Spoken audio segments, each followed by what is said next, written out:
മുതലാളിക്കെതിരെ കേസെടുക്കാനാകില്ലെന്ന് vigilance അറിയിച്ചിരിക്കുന്നു.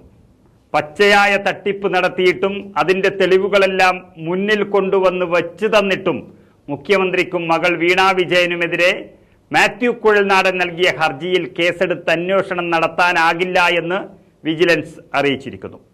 അഴിമതി നിരോധന നിയമത്തിന്റെ വകുപ്പിൽ ഉൾപ്പെടുത്തി അന്വേഷിക്കാവുന്ന ആരോപണങ്ങൾ ഈ ഹർജിയിലില്ല എന്ന് പറഞ്ഞുകൊണ്ടാണ് വിജിലൻസ് ഡയറക്ടർ കോടതിയെ കാര്യം ധരിപ്പിച്ചത്. സമാനമായ ആരോപണങ്ങളുള്ള ഹർജി ഹൈക്കോടതിയുടെയും പരിഗണനയിലാണ്. ഈ സാഹചര്യത്തിൽ ഹർജി തള്ളണമെന്നും പിണറായിയുടെ രക്ഷയ്ക്ക് വേണ്ടി ഡയറക്ടർ കോടതിയെ അറിയിച്ചു. മാത്യു കുഴൽനാടൻ MLA നൽകിയ ഹർജിയിൽ വിജിലൻസിനോട് കോടതി വിശദീകരണം ചോദിച്ചിരുന്നു. അതിന് മറുപടിയായിട്ടാണ് ഈ രക്ഷാപ്രവർത്തനം വിജിലൻസ് നടത്തുന്നത്. എന്നാൽ ഹർജി വാദം കേൾക്കാൻ വേണ്ടി 27-ാം തീയതിയിലേക്ക് മാറ്റിവെച്ചു.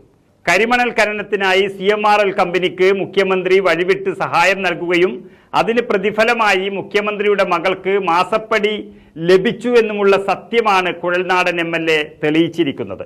അപ്പോഴും വിജിലൻസിന് അന്വേഷിക്കാനുള്ള വകുപ്പ് അതിലില്ല എന്നാണ് പറയുന്നത്.